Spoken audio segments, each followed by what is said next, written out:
सगळ्यांना दिवाळीच्या हार्दिक शुभेच्छा. सगळ्यांना सगळे परफॉर्मन्स इतके सुंदर झाले की त्यात आपण पूर्ण मंत्रमुग्ध होऊन गेलो आणि आज काय आहे ते थोड्या क्षणासाठी विसरलो.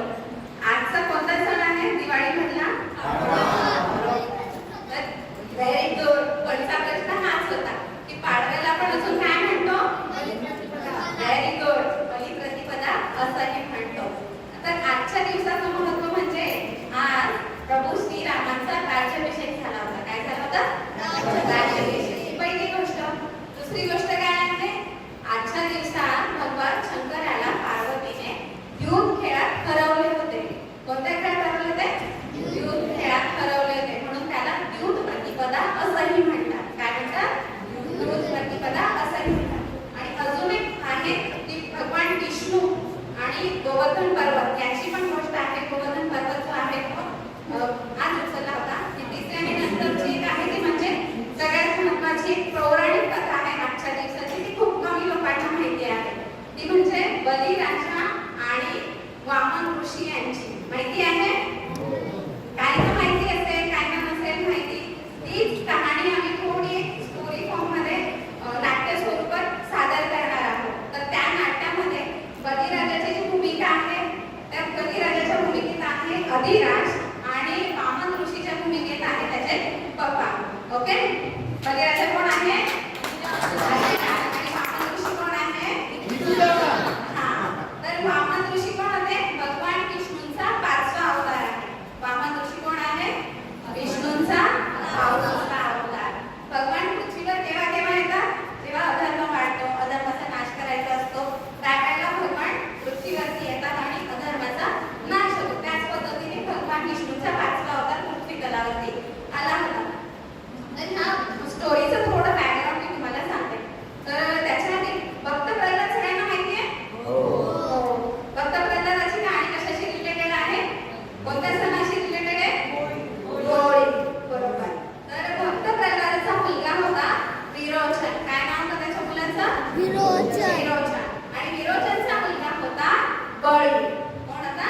बळी. मग भक्त प्रल्हादाचा बळी कोण झाला?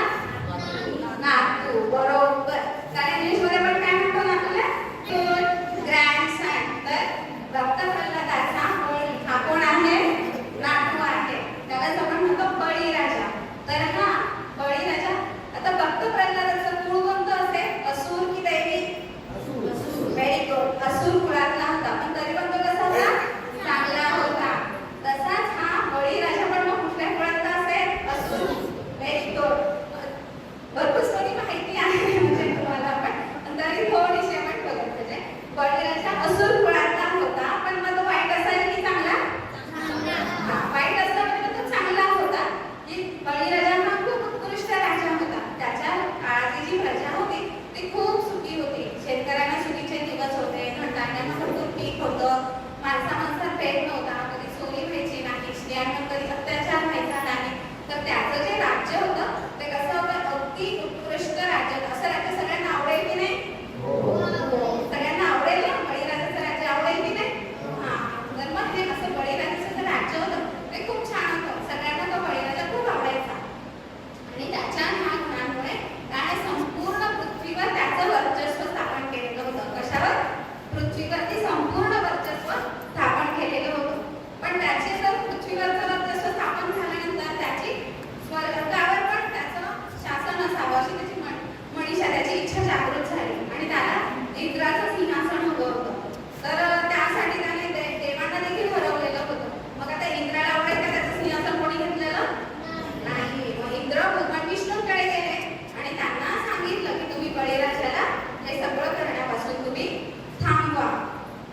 ते मी द्यायला तयार आहे.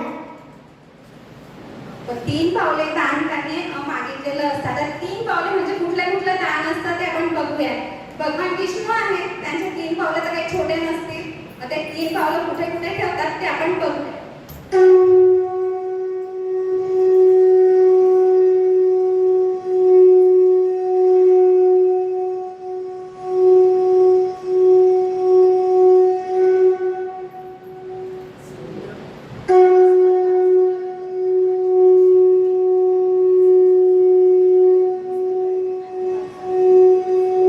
तुमचं दिव्य स्वरूप बघायला मी खूप खुश आहे.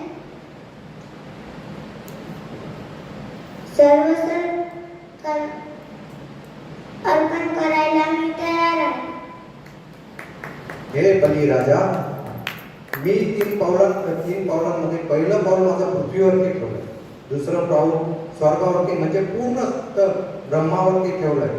तर आता तिसरं पाऊल ठेवायला मला जागा नाही. आज तुमच्या संकल्पाप्रमाणे मी माझं तिसरं पाऊल कुठे ठेवू तुम्ही सांगा. राजा सांगा, मी माझं तिसरं पाऊल कुठे ठेवू? तुमचा संकल्प पूर्ण करण्यासाठी मला तिसरे पाऊल ठेवणं तर आवश्यक आहे. तुम्हीच सांगा, माझे तिसरे पाऊल कुठे ठेवू? मला आता काही राहिलंच नाहीये. तर मग तुम्ही तुमचे तिसरे पाऊल माझ्या डोक्यावर ठेवा.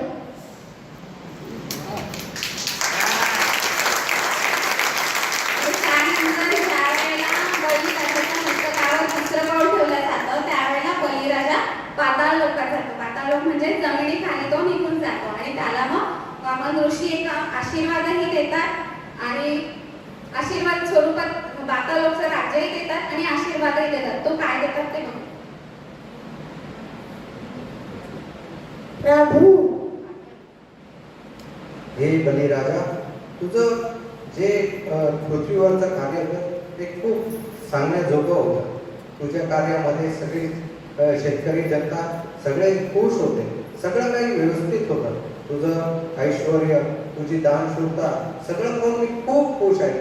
मी तुला हाच आशीर्वाद देतो की तुझं पाताळ लोकांमध्ये राज्य असेल आणि जेव्हा जेव्हा पृथ्वीवरती तुझी आठवण होईल आणि तुझी कार्तिकी प्रतिपदेला तुझी पूजा होईल आणि तुझं काळानुकाळ तुझं नाव पृथ्वीवरती घेतलं जाईल. हीच माझ्याकडनं तुझा आशीर्वाद आहे. बलिराजा, तू पाताळ लोकांमध्ये खुश राहशील. अशा पद्धतीने वामन ऋषी त्यांना आशीर्वाद देतात. तुला काही घेतलं नाही किंवा कारण तो भक्त होता भगवान विष्णूचा. तो चांगला होता, त्याचं कर्म चांगलं होतं. त्याला पाताळ लोकचं राज्य देऊ केलं, पण आशीर्वाद दिला की काळानुकाळ तुझी कीर्ती स्थिर राहील असं त्याला आशीर्वाद दिला. आणि आजचा बळीराजा म्हणजे आपला शेतकरी. आपण त्या बळीराजाला जेव्हा आपण असं म्हणतो की तेव्हा आपला शेतकरी पण आपल्या डोळ्यासमोर येतो. आणि आपल्या भारतीय संस्कृतीचं कृषीप्रधान संस्कृती आहे.